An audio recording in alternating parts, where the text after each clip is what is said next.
গাজায় স্পেনের জয়োৎসব, মাদ্রিদে free Palestine slogan. 2026 বিশ্বকাপের ফাইনালে আর্জেন্টিনাকে হারিয়ে শিরোপা জয়ে আনন্দে ভাসছে পুরো স্পেন।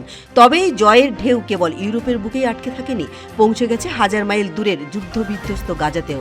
স্পেনের জয়ে গাজার ধ্বংসস্তূপের মাঝেও রীতিমতো উল্লাসে ফেটে পড়েন ফিলিস্তিনিরা। অন্যদিকে স্প্যানিশরাও তাদের পরম আরাধ্য শিরোপা উদযাপনের মুহূর্তে ভুলে যাননি ফিলিস্তিনকে। গত 2 বছরেরও বেশি সময় ধরে চলা ইসরায়েলি আগ্রাসন ও ভয়াবহ যুদ্ধে গাজা এখন বলতে গেলে মৃত্যুপুরী, চারিদিক কেবলই ধ্বংসের চিহ্ন। তবে স্পেনের বিশ্বকাপ জয় এই অবরুদ্ধ উপত্যকার মানুষের জীবনের ক্ষণিকের জন্য হলেও হাসির ঝলক নিয়ে এসেছে। নিজেদের ফুটবল ইতিহাসের দ্বিতীয় শিরোপাটি স্প্যানিশরা ঘরে তোলার পর শত শত ফিলিস্তিনি গাজার রাস্তায় নেমে আসেন। ধ্বংসস্তূপের মাঝেই স্প্যানিশদের স্বাগত জানিয়ে নানা স্লোগান দেন এবং আনন্দ উৎসবে মেতে ওঠেন তারা।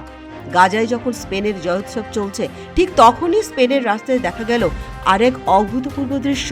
শিরোপা জয়ের পর স্পেনের মাদ্রিদ সহ বিভিন্ন শহরের রাস্তায় নেমে আসা হাজারো সমর্থকদের হাতে দেখা যায় ফিলিস্তিনের পতাকা। নিজেদের উৎসবের মাঝেও তারা ফিলিস্তিনিদের প্রতি সংহতি জানিয়ে সবস্বরে ফ্রি প্যালেস্টাইন বা স্বাধীন ফিলিস্তিন স্লোগান দিতে থাকেন।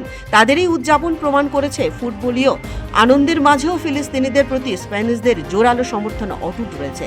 ফিলিস্তিনিদের প্রতি স্প্যানিশ ফুটবলারদের এই ভালোবাসার শুরুটা অবশ্য নতুন নয়। স্পেনের বিশ্বকাপ জয়ের অন্যতম কারিগর তরুণ তারকা লামিন ইয়ামালের আগে ফিলিস্তিনের পক্ষে নিজের দৃঢ় অবস্থান জানিয়েছিলেন। 2025-26 মৌসুমে বার্সেলোনার হয়ে স্প্যানিশ লিগ জয়ের পর উদযাপনের সময় ফিলিস্তিনের পতাকা হাতে দেখা গিয়েছিল তাকে। ইয়ামালের এই সাহসী পদক্ষেপ ফিলিস্তিনের মনে জয় করে নিলেও ইসরায়েলদের তীব্র সমালোচনার মুখে পড়েছিলেন। খেলা যে শুধু বিনোদন নয়, বরং কাঁটাতারের সীমানা পেরিয়ে দূর দূরান্তের মানুষের হৃদয় সেতু তৈরি করতে পারে গাজা ও স্পেনের এই সমান্তরাল উদযাপন যেন তারই এক অনন্য উদাহরণ। ব্যুরো রিপোর্ট, পূবের কলম ডিজিটাল।